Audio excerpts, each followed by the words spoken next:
Hi, I'm Jennifer Allen reporting for RSNA News. I'm talking with Dr. Jennifer Broder, a radiologist at Leahy Hospital and Medical Center, Dr. Richard Sharpe, a radiologist at the Mayo Clinic, and Dr. Lane Donnelly, professor of radiology and pediatrics at Stanford University School of Medicine. They're sharing key learnings from their RSNA 2020 controversy session, peer review and peer learning. Are we just meeting requirements or are we really improving our practices? Thank you all for joining me today. Thank you. Dr. Broder, I'm going to start with you. Can you briefly explain peer learning and where radiology is in adopting it? Sure, I would be happy to. So peer learning is a methodology for peer review that moves us away from the more traditional models in medicine that incorporate opportunities for shame and judgment and interpersonal conflict, and instead focuses us on the opportunities for learning and for team building and working together to improve our practice. We basically are about 4 or 5 years into the journey as a group in radiology, moving towards building in peer learning models into our programs. It started off at a few hospitals across the country, and now really we're seeing a great wave with innumerable hospitals, probably more than we can count, who are taking this on. Great.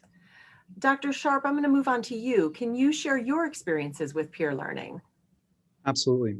Around 6 years ago at Kaiser Permanente, we started a journey. We talked to the team, and as Dr. Broder mentioned, they were not happy with the existing framework for peer review. They thought it was punitive. They avoided the process. They didn't see how it was improving or impacting the practice or our patients. And after a number of conversations and plans and discussions with the American College of Radiology and reflections on the Institute of Medicine, who put out a work in 2015 about improving diagnostic accuracy, we realized that there was an opportunity to make some changes. So we made 13 very deliberate changes to our program and invited all of our 30 radiologists to take part in this process. And what really resulted was a change in our culture. We went from a group that was not excited about learning about our opportunities and sometimes sort of tried to sweep them under the rug, perhaps, to instead being a group that really embraced them and recognized that in learning opportunities, there was the growth that we could all experience together. We could do that as a team. There were individual opportunities, and really we improved our systems, and our radiologists began to feel like they were on the ground, sort of warriors or agents, or empowered to make changes and improvements to the practice. And to uncover improvement opportunities and to not worry about being punished. And as a result, we had a lot of conferences. We did a lot of online modules and a lot of reflections on the primary literature and discussions with patients and other stakeholders and colleagues. And we had, easily about 10 or 12 times more improvement projects that we did per month after we made the transition. And everyone participated. We really saw a lot of change in the nature of our practice, and also how patients saw us and how other stakeholders and other specialists saw radiologists as well. So all kinds of positive improvements, and we moved away from those negative attributes that Dr. Broder had mentioned existed in the previous framework. Dr. Donnelly, I'm going to move on to you. Are there regulatory requirements associated with peer learning? Yeah, no, there really are not. There is a lot of folklore out there that there are regulatory reasons as to why you cannot move from peer review to a system of peer learning. But if you look at each of the main regulatory bodies, you find that there is nothing that would prohibit that. If you look at the Joint Commission, they have requirements for ongoing professional practice evaluation, but OPP has nothing in its description that requires peer review, and it doesn't dictate in any way how you would do it. So that does not prohibit moving to a system of peer learning. CMS has no requirements for peer review and certainly doesn't dictate how you would do it. If you look at the American Board of Radiology, the only mention of peer review is in Part 4 of Maintenance of Certification. It does mention that you can, if you participate in peer review or peer learning, you can get credit for Part 4, but it doesn't dictate in any way how you do that.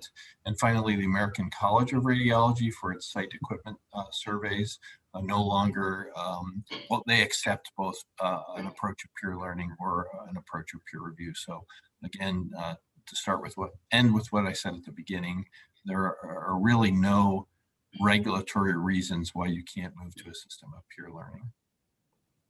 So if a radiology department is looking to transition to peer review or peer learning, what are the top 3 steps they should use to start?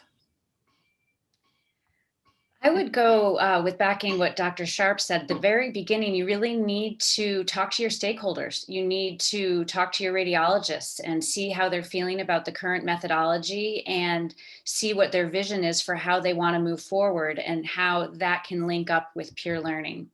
You also need to consider whether there are other people in the organization or the organizations that you serve who also have an interest in the peer review process, and help them understand what the benefits are of peer learning and why you would be interested in making that change. I think that's the first step.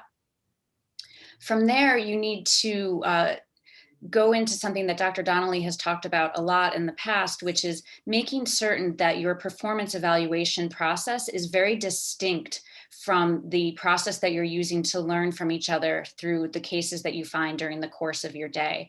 That you need to, there needs to be a hard stop between a performance evaluation and these conversations that are happening between colleagues to help each other learn from cases.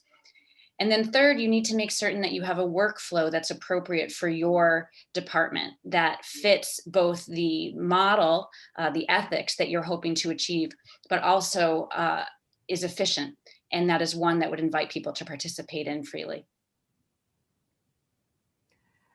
Open to all of you, but what are the challenges in moving to peer learning and peer review? I would say that anytime you change a process, there's tension, right? People are often comfortable with the status quo, even if it's not optimal. It's familiar, it's known, and it's non-threatening. So when you bring up a different way of thinking about the world, in a sense, with peer learning, people may not instantly understand all of the potential implications. So, echoing Dr. Broder again, that ongoing dialogue with your team, with your stakeholders, with your colleagues, with other departments, with your quality leadership, with your executive leadership, those are really important so that everyone can become on the same page and understand where you're going, why you're doing it, and what your expected changes are.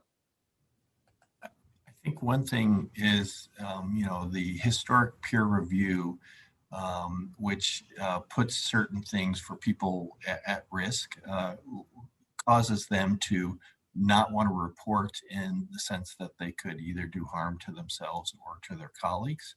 And getting them to believe that you are truly moving to a system that is purely focused on improvement and making the system better can sometimes be a challenge, and they remain hesitant to report things just given the historic experience that they've had. As much as you can create that safe space and assure them and make the processes for that clear, slowly over time, it might take years, but people become vulnerable and are willing to become vulnerable and make those submissions and engage in that program. I think that's I think an extremely important part of that is making certain that you're consistent throughout your practice in having a just culture. Peer learning really is the expression of a just culture for radiologists, but you need to make certain that it's not just happening there in that setting, but that it's a believable part of people's experience of being a part of your organization on a daily basis. Because otherwise there will be no credibility for the peer learning process if it doesn't play out elsewhere in the practice as well. So what are some key ways that peer learning can improve a radiology department or practice? So many. Relationships. Number one, relationships, building teamwork, helping each other learn. We're all here in medicine because we want to help patients, we want to help each other. And so bringing that opportunity for growth and joy back into our relationships and our practices, I think is really one of the most immediate benefits. I think one of the richest sources of information to improve your department are the things that go wrong. And creating a culture where those things are identified and viewed as an opportunity to improve is an incredibly powerful thing to foster improvement in the department. Completely agree. Well, great. Thank you for your time today. Thank you. Thank you so much. Thank For you. more information about peer review and peer learning, look for this session during RSNA 2020. And as always, you can find more radiology news at rsna.org/news.